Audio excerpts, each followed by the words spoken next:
옛날 옛적 한양 근처 작은 마을에 아라라는 어여쁜 처녀가 살았습니다. 아라는 최판사 댁의 몸종이었는데 최판사는 비록 가세가 기울었지만 명망 높은 양반 가문 출신이었습니다. 아라는 어려서 부모를 여의고 최판사 댁에 들어와 살게 되었는데 최판사는 아라를 친딸처럼 아꼈습니다. 아라는 영리하고 마음씨 고운 처녀였지만 어딘가 모르게 슬픈 눈빛을 지니고 있었습니다. 그녀는 밤마다 알 수 없는 꿈에 시달렸는데 꿈속에서는 늘 짙은 안개 속을 헤매거나 낯선 숲에서 길을 잃곤 했습니다. 어느 날 아라는 최판사의 명으로 약초를 캐러 마을 뒷산 깊은 숲속으로 들어갔습니다. 숲은 울창하고 어두컴컴했는데 이상하게도 낯설지가 않았습니다. 아라는 마치 오래전부터 이곳을 알고 있었던 것처럼 익숙하게 숲길을 걸었습니다. 얼마쯤 갔을까? 아라는 덤불 속에서 이상한 소리를 들었습니다. 조심스럽게 다가가 보니 아름다운 털을 가진 커다란 여우 한 마리가 덫에 걸려 괴로워하고 있었습니다. 여우의 털은 달빛 아래 은은하게 빛나고 있었고 9개의 꼬리가 신비로운 분위기를 자아냈습니다. 아라는 측은한 마음에 덫을 풀어주려 했지만 덫은 쇠로 만들어져 억세고 단단했습니다. 아라는 낑낑대며 덫과 씨름했지만 여우는 고통스러운 신음만 내뱉을 뿐이었습니다. 그때 아라는 문득 어릴 적 할머니에게 들었던 이야기가 떠올랐습니다. kum이 오는 은혜를 입으면 반드시 갚는다는 이야기였습니다. 여우님, 제가 꼭 구해드릴게요. 조금만 참으세요. 아라는 주변을 둘러보다 날카로운 돌멩이를 발견했습니다. 아라는 돌멩이로 덫을 힘껏 내리쳤습니다. 쇠가 부딪히는 날카로운 소리가 숲속에 울려 퍼졌습니다. 아라의 손은 돌멩이에 긁혀 피가 났지만 아라는 아랑곳하지 않고 계속해서 덫을 내리쳤습니다. 마침내 덫이 부서지고 여우는 자유의 몸이 되었습니다. 여우는 아라를 물끄러미 바라보더니 고개를 숙여 인사하는 듯했습니다. 그리고는 순식간에 숲속으로 사라졌습니다. 아라는 얼떨떨한 기분으로 멍하니 서 있다가 정신을 차리고 약초를 캐기 시작했습니다. 해가 뉘엿뉘엿 질 무렵 아라는 약초를 가득 담은 바구니를 들고 집으로 돌아가기 위해 숲을 나섰습니다. 그런데 숲을 벗어나자마자 갑자기 소나기가 쏟아지기 시작했습니다. 아라는 근처에 있는 작은 주막으로 뛰어들어갔습니다. 주막 안은 비를 피하려는 사람들로 북적거렸습니다. 아라는 구석자리에 앉아 젖은 옷을 말리며 한숨을 쉬었습니다. 그때 아라는 주막 한쪽 구석에 웅크리고 앉아있는 젊은 선비를 발견했습니다. 선비는 갓을 쓰고 있었지만 젖은 옷 사이로 드러난 수려한 외모는 감출 수 없었습니다. 선비는 몸이 좋지 않은지 계속해서 기침을 하고 있었습니다. 아라는 안쓰러운 마음에 선비에게 다가갔습니다. 선비님, 괜찮으십니까? 선비는 힘없이 고개를 들었습니다. 선비의 얼굴은 창백했고 입술은 파랗게 질려 있었습니다. 괜찮소. 다만 몸이 조금 좋지 않을 뿐이요. 아라는 선비의 이마에 손을 얹어보았습니다. 이마는 불덩이처럼 뜨거웠습니다. 열이 심하시네요. 제가 따뜻한 물이라도 가져다 드릴까요? 선비는 고개를 끄덕였습니다. 아라는 주모에게 부탁해 따뜻한 물과 수건을 얻어 선비의 이마를 닦아주었습니다. 그리고 품속에 넣어두었던 약초 몇 뿌리를 꺼내 다려 선비에게 먹였습니다. 선비는 아라의 강호 덕분에 조금씩 기운을 차리는 듯했습니다. 아라는 선비가 잠시 눈을 붙일 수 있도록 자리를 마련해 주었습니다. 선비님, 성함이 어떻게 되십니까? 이현이라고 하오. 저는 아라라고 합니다. 최판사 댁에서 일하고 있습니다. 이현은 희미하게 미소를 지으며 말했습니다. 고맙소, 아라 아가씨. 아가씨의 은혜는 잊지 않겠소. 아라는 수줍게 웃었습니다. 이현의 눈빛은 깊고 따뜻했습니다. 아라는 왠지 모르게 이현에게 끌리는 것을 느꼈습니다. 밤이 깊어지고 주막 안은 조용해졌습니다. 아라는 잠든 이현의 곁을 지키며 밤을 새웠습니다. 이현은 가끔씩 앓는 소리를 냈지만 아라의 강호 덕분에 편안하게 잠을 잘 수 있었습니다. 새벽녘 이현은 잠에서 깨어났습니다. 이현은 아라에게 고마움을 표하며 자신의 이야기를 들려주었습니다. 이현은 과거를 보러 한양으로 가는 길이었는데 도중에 병을 얻어 이곳에 머물게 된 것이었습니다. 저는 꼭 과거에 급제하여 가문을 일으켜 세워야 합니다. 하지만 지금 이 몸으로는 이현은 말을 잇지 못하고 한숨을 쉬었습니다. 아라는 이현의 손을 잡으며 말했습니다. 선비님, 꼭 과거에 급제하실 거예요. 제가 응원하겠습니다. 이현은 아라의 손을 꼭 잡았습니다. 두 사람의 눈빛이 마주쳤습니다. 그 순간 아라는 묘한 기분을 느꼈습니다. 마치 오래전부터 이현을 알고 있었던 것 같은 5754자. 아라는 이현에게 작은 붓과 뭐 그리고 종이를 꺼내주었습니다. 선비님, 이것으로 그림을 그려보세요. 마음이 편안해질 겁니다. 이현은 붓을 들고 잠시 망설이다가 이내 그림을 그리기 시작했습니다. 이현의 손놀림은 섬세하고 유려했습니다. 이현은 숲속의 풍경을 그렸는데 놀랍게도 아라가 어제 덫에 걸린 여우를 구해준 바로 그 장소였습니다. 아라는 이현의 그림을 보고 깜짝 놀랐습니다. 선비님, 혹시 어제 그 숲에 가보셨습니까? 이현은 고개를 저었습니다. 아니요, 저는 그 숲에 가본 적이 없습니다. 다만 꿈속에서 본 풍경을 그렸을 뿐입니다. 아라는 이상한 기분이 들었습니다. 이현의 꿈과 자신의 꿈이 묘하게 연결되어 있는 것 같았습니다. 선비님, 혹시 꿈속에서 여우를 보셨습니까? 이현은 눈을 크게 뜨며 아라를 바라보았습니다. 그렇소. 9개의 꼬리를 가진 아름다운 여우였소. 그런데 아가씨는 어떻게? 아라는 이현에게 어제 있었던 일을 이야기해 주었습니다. 이현은 아라의 이야기를 듣고 놀라움을 금치 못했습니다. 아가씨가 바로 그 여우를 구해준 분이셨군요. 정말 감사합니다. 저는 그 여우에게 큰 빚을 졌습니다. 아라는 왠지 모르게 부끄러워졌습니다. 별 말씀을요. 저는 그저 당연한 일을 했을 뿐입니다. 두 사람은 서로를 바라보며 미소를 지었습니다. 두 사람 사이에는 묘한 기류가 흘렀습니다. 선비님, 과거 시험 잘 보시고 꼭 돌아오세요. 반드시 돌아오겠소. 아가씨를 다시 만나러. 이현은 아라에게 작은 비단 주머니를 건네주었습니다. 이것은 제가 항상 지니고 다니는 부적입니다. 아가씨에게 행운이 있기를 바랍니다. 아라는 비단 주머니를 소중하게 품에 안았습니다. 다음날 아침, 이현은 아라에게 작별 인사를 하고 한양으로 떠났습니다. 아라는 이현이 떠나는 모습을 바라보며 왠지 모를 슬픔을 느꼈습니다. 이현이 떠난 후 아라는 평소처럼 최판사 댁에서 일을 했습니다. 하지만 아라의 마음은 늘 이현에게 가 있었습니다. 아라는 밤마다 이현을 생각하며 잠을 이루지 못했습니다. 그러던 어느 날 아라는 최판사의 심부름으로 장에 가게 되었습니다. 장터는 사람들로 북적거렸고 온갖 물건들이 가득했습니다. 아라는 최판사가 부탁한 물건들을 사고 집으로 돌아가려는데 저작거리 한 귀퉁이에서 젊은 여인들과 노닥거리는 익숙한 사람을 보았습니다. 그는 다름 아닌 최판사의 조카 최민재였습니다. 최민재는 아라를 보자마자 눈을 번뜩이며 다가왔습니다. 아라, 너 여기서 뭐 하는 게냐? 최판사님 심부름으로 장에 나왔습니다. 심부름은 무슨, 혹시 그 서생놈 만나러 온 것 아니냐? 무슨 말씀이신지 시침이 떼지 마라. 네가 그 서생놈한테 우리 집안 기밀을 빼돌린 거 다 안다. 아라는 최민재의 말에 깜짝 놀랐습니다. 저는 그런 적 없습니다. 거짓말. 네가 아니면 누가 그 서생놈한테 과거 시험 답안을 알려줬겠느냐? 아라는 그제야 최민재가 무슨 말을 하는지 알아차렸습니다. 최민재는 이현이 과거 시험에 급제한 것이 아라 때문이라고 생각하고 있었습니다. 저는 정말 모르는 일입니다. 저는 그저 선비님께 그림을 그려드렸을 뿐입니다. 그림? 그래, 그 그림이 바로 답안이었겠지. 내 인연, 감히 우리 집안을 망치려 들어? 최민재는 아라의 뺨을 때리려 했습니다. 그때 누군가가 최민재의 손목을 잡아챘습니다. 함부로 숨찌검하지 마시오. 최민재는 고개를 돌려보니 기생 영희였습니다. 영희는 최민재가 평소에 흠모하던 기생이었습니다. 영희 낭자, 이게 무슨...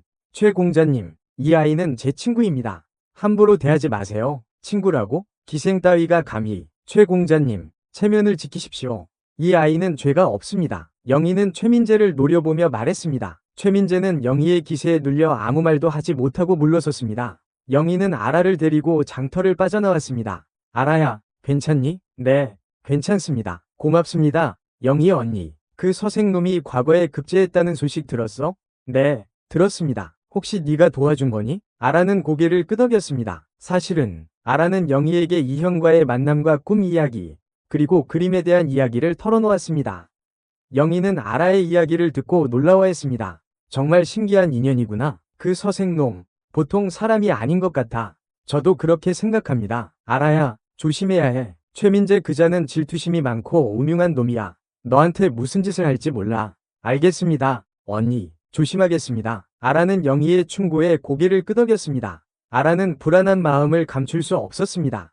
4778자, 1532자. 한편 한양에서는 이현이 장원급제를 하여 큰 화제가 되고 있었습니다. 이현의 답안은 탁월했고 왕은 이현의 재능을 크게 칭찬했습니다. 이런 인재가 그동안 어디에 숨어 있었단 말인가? 과인은 그대의 충심과 지혜에 감탄하였노라. 이현은 왕에게 감사를 표하고 곧바로 아라를 찾아 나섰습니다. 이현은 아라가 있는 마을로 달려갔습니다. 이현은 최판사 댁을 찾아갔지만 아라는 집에 없었습니다. 이현은 최판사에게 아라의 행방을 물었습니다. 아라는 어디에 있습니까? 아라는 지금 잠시 출타 중이네. 최 판사는 왠지 모르게 불안한 표정이었습니다. 사실 최 판사는 아라를 뒷뜰 헛간에 가두어 놓았습니다. 최민재가 아라를 모함하여 최 판사는 아라가 집안의 기밀을 누설했다고 오해하고 있었습니다.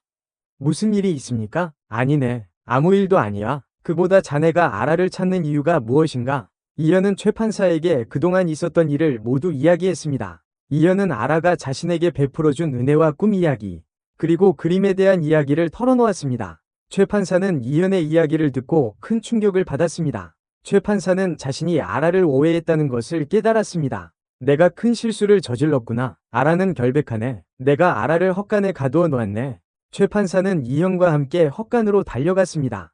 헛간 문을 열자 갇혀있던 아라가 멍하니 앉아 있었습니다. 아라야. 이현은 아라에게 달려가 그녀를 끌어안았습니다. 아라는 이현의 품에 안겨 눈물을 흘렸습니다. 선비님, 괜찮소? 아라 아가씨, 내가 왔소. 최 판사는 아라에게 무릎을 꿇고 사죄했습니다. 아라야, 내가 잘못했다. 너를 오해하고 의심했구나. 정말 미안하다. 아라는 최 판사를 용서했습니다. 괜찮습니다, 어르신. 저는 아무렇지도 않습니다. 최 판사는 이현에게 아라를 부탁했습니다. 이현, 자네가 아라를 데려가 주게.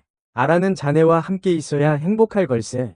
이현은 최 판사에게 감사를 표하고 아라와 함께 최 판사 댁을 떠났습니다. 두 사람은 숲길을 걸으며 서로의 마음을 확인했습니다. 아라 아가씨, 저는 아가씨를 처음 본 순간부터 사랑하게 되었습니다. 저도 그렇습니다. 선비님. 이현은 아라의 손을 잡고 입을 맞추었습니다. 두 사람의 입맞춤은 달콤하고 황홀했습니다. 아가씨, 저와 혼인해 주시겠습니까? 아라는 수줍게 고개를 끄덕였습니다. 네, 선비님. 두 사람은 숲속에서 뜨거운 사랑을 나누었습니다. 이현은 아라를 품에 안고 속삭였습니다. 아가씨, 저는 사실 사람이 아닙니다. 아라는 놀란 눈으로 이현을 바라보았습니다. 무슨 말씀이십니까? 이현은 자신의 정체를 밝혔습니다. 이현은 사실 9개의 꼬리를 가진 구미호였습니다. 아라가 숲에서 구해준 여우가 바로 이현이었습니다. 저는 인간이 되고 싶었습니다. 그래서 과거 시험을 보았고 아가씨의 도움으로 장원급제를 할 수 있었습니다.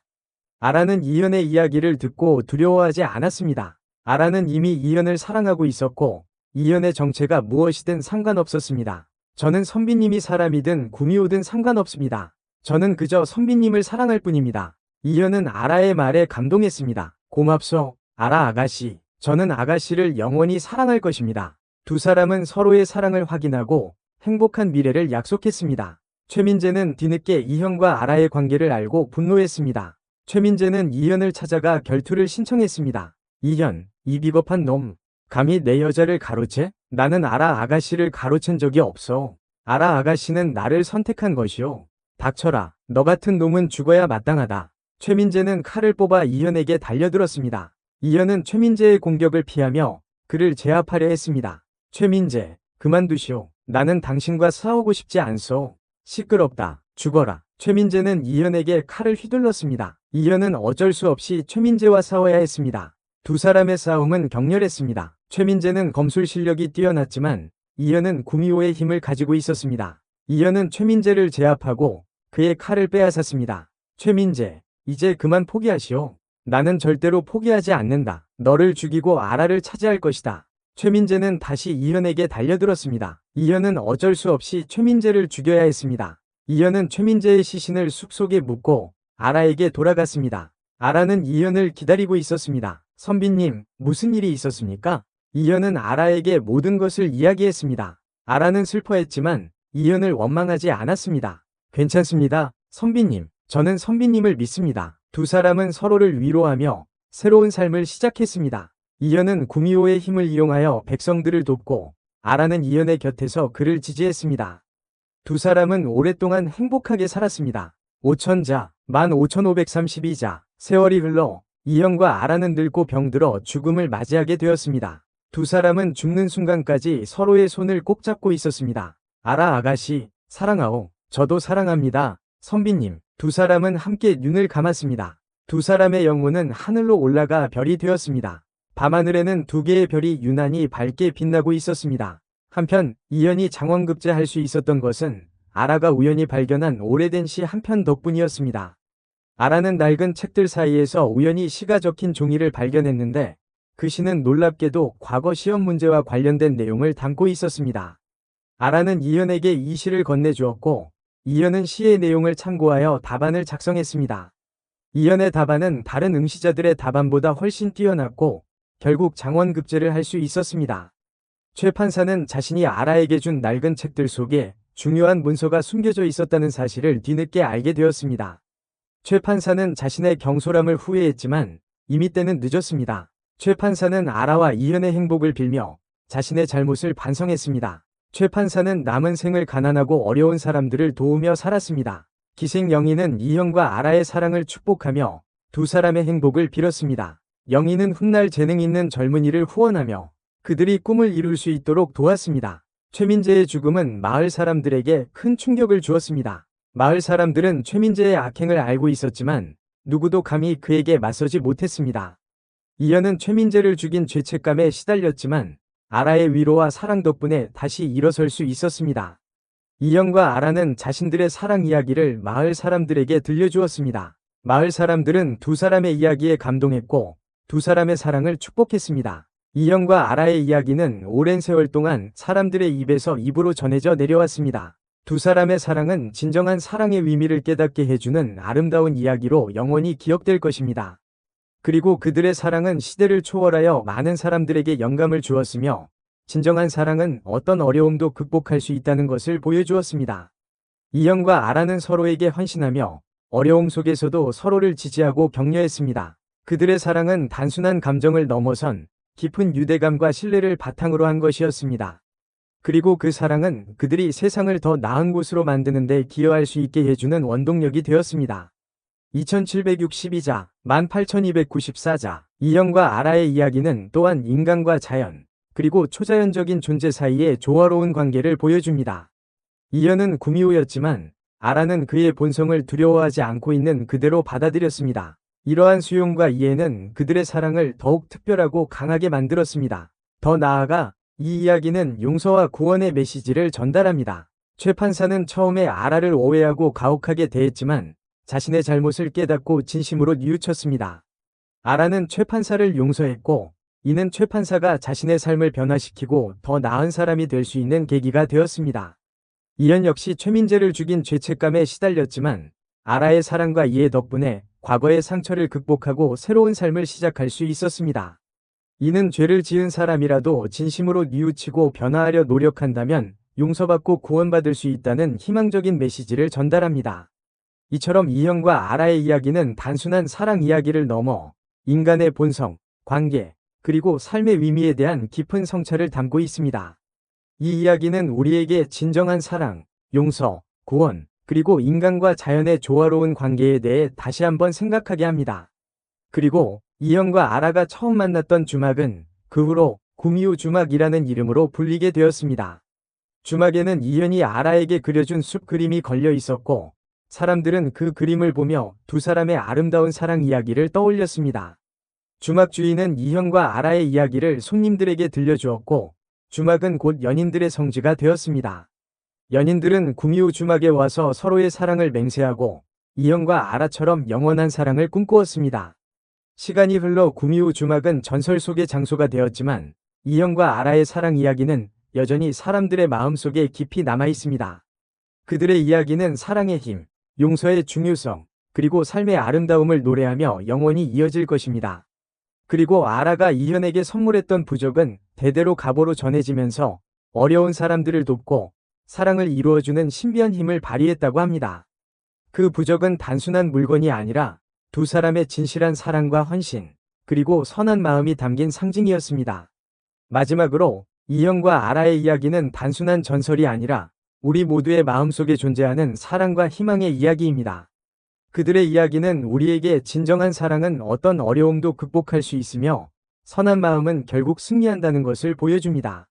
그리고 우리 모두가 이현과 아라처럼 아름다운 사랑을 하고 행복한 삶을 살 수 있기를 희망하게 합니다.